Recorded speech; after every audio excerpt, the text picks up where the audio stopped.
My girlfriend texted the group chat by mistake. I'm pregnant by someone else, but he'll raise it. I screenshotted and replied, "Wrong chat, babe." Then I sent it to her ultra-religious father, who controlled her trust fund. Her inheritance disappeared faster than her pregnancy story. So buckle up, because this whole thing still feels like someone else's life and not mine. But I'll tell exactly how it happened, in one go, no breaks, the way it still runs in my head like a single exhausting breath. I was sitting on my couch on a Thursday night, half watching some dumb YouTube video about competitive barbecue, when my phone buzzed. It was from our friend group chat, the one with my college buddies where we mostly exchange curse memes, football trash talk, and plans that never actually happen. My girlfriend, Madison, 25, sent a long message in what she clearly thought was a girl's chat. This idiot actually thinks he's going to be a dad. I'm keeping it, but telling him it's his. Free childcare and financial support, while I figure out what to do with Tyler. Win-win, ladies. I just stared at the screen like the words were rearranging themselves, like maybe autocorrect had invented an entire cheating scandal out of thin air. Then my friend started reacting. Mads, wrong chat. OMG, no, delete. Dude, I didn't even feel my heart drop. It was more like everything inside me turned hollow. I took a screenshot, then another, because my hands were shaking, and I'm paranoid about tech glitches at the worst times. And all I typed back was, "Wrong chat, babe." The typing bubbles appeared like she was pounding her keyboard, then disappeared, then appeared again. Finally she sent, "I swear that's a joke, an inside joke. I would never say something like that seriously." Sure, because that message really screams lighthearted comedy. She called me. I declined. She called again. Declined. Then my private messages lit up with "please answer." It's not what it looks like. I was helping a co-worker and telling her story. Right. Because Madison was known for being a humanitarian who shares extremely specific fake pregnancies for a friend. But here's the thing most people didn't know about her. Her dad, Daniel, was loaded. Old money, Southern Baptist. Thunder and fire sermons in the living room, kind of religious. He controlled her trust fund until she turned 30 or got married under his conditions. Same church, same pastor, no premarital cohabitation, no babies without rings. Weeks earlier, he'd given me the "you seem like a wholesome young man" speech. I kept quiet about being agnostic because Madison begged me to. I had Daniel's number because I'd had dinner at their house more times than I wanted to remember. So I forwarded him the screenshot and typed, "Sir, I thought you should see this. I just found out about Madison's pregnancy and her intentions. I'm not the father." Then I turned off my phone and lay down. Didn't sleep. Just stared at the ceiling wondering how long she'd been lying to me. Next morning, I woke up to 70 missed calls, 100 texts, and a single voicemail from Daniel that said, "Thank you for your honesty. God bless." Not the tone of a man who believed his daughter was innocent. Madison had apparently driven to my office and was texting pictures of herself crying in the parking lot. I asked my boss if I could work from home due to a personal emergency. He didn't ask questions. Around noon, I got a text from her sister, Emily. "You ruined her life. Dad, cut her off. She's not even pregnant, you psycho. How could you do this?" That last line made me laugh out loud. Not a funny laugh, more like a wow.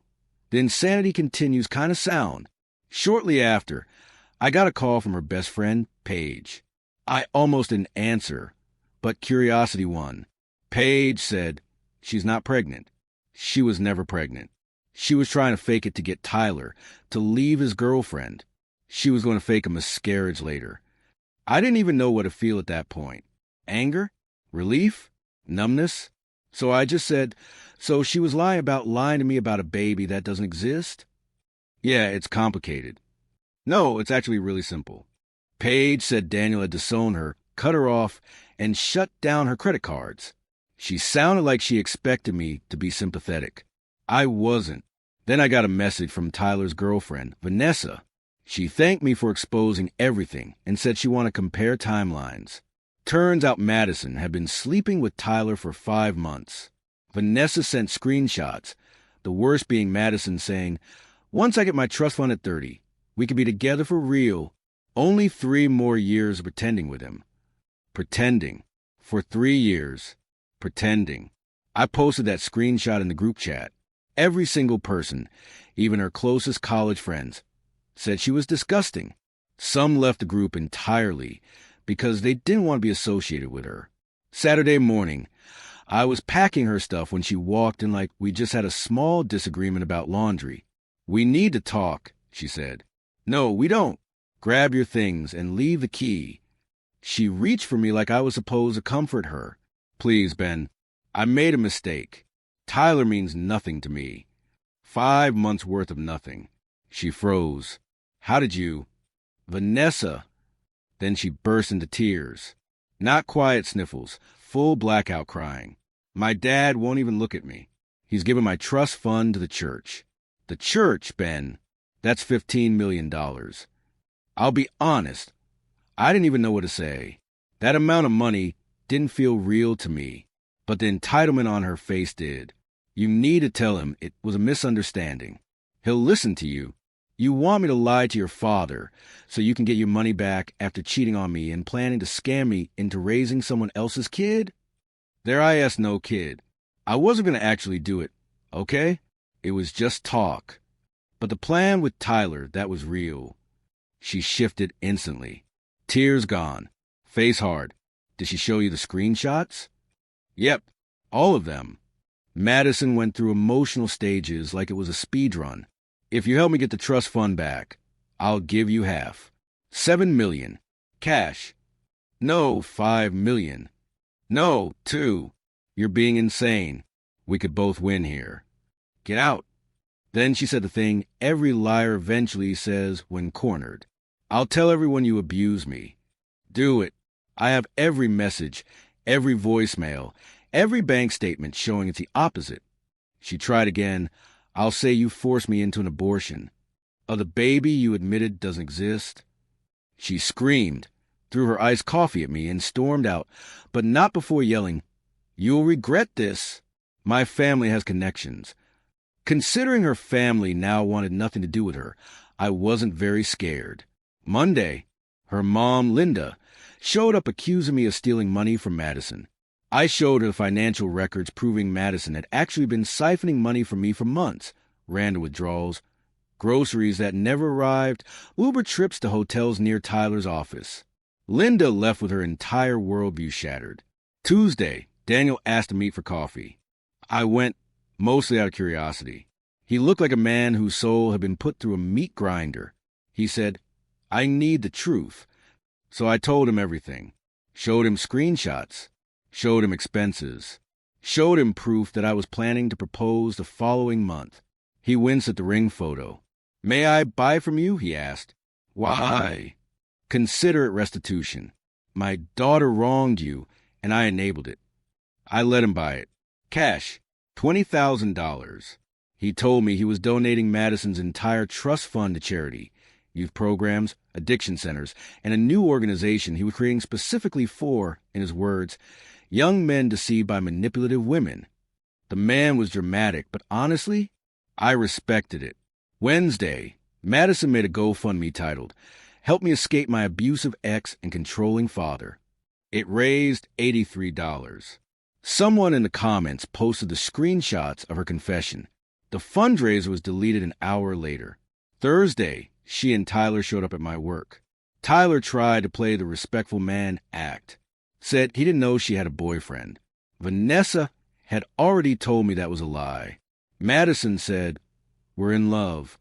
You should be happy for us." Security escorted them outside.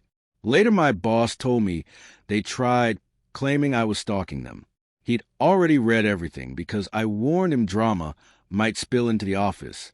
He banned them from the property. Friday, the church ladies came after her. Apparently, she'd told half the congregation I'd forced her to get abortions on 3 different dates. When the stories didn't line up, people talked to each other, compared timelines, realized everything was a lie, and turned on her with biblical fury. A woman named Ruth texted me, saying she was sorry I'd been dragged into it.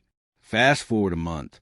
Madison was living with Tyler in his cramped studio, working retail, selling her designer bags on eBay, posting cringe motivational quotes like she was on a reality show about starting over. Daniel donated the entire $15 million to charities. He sent me Christmas cards with Bible verses. Linda filed for divorce after Daniel discovered she'd helped Madison hide previous cheating incidents.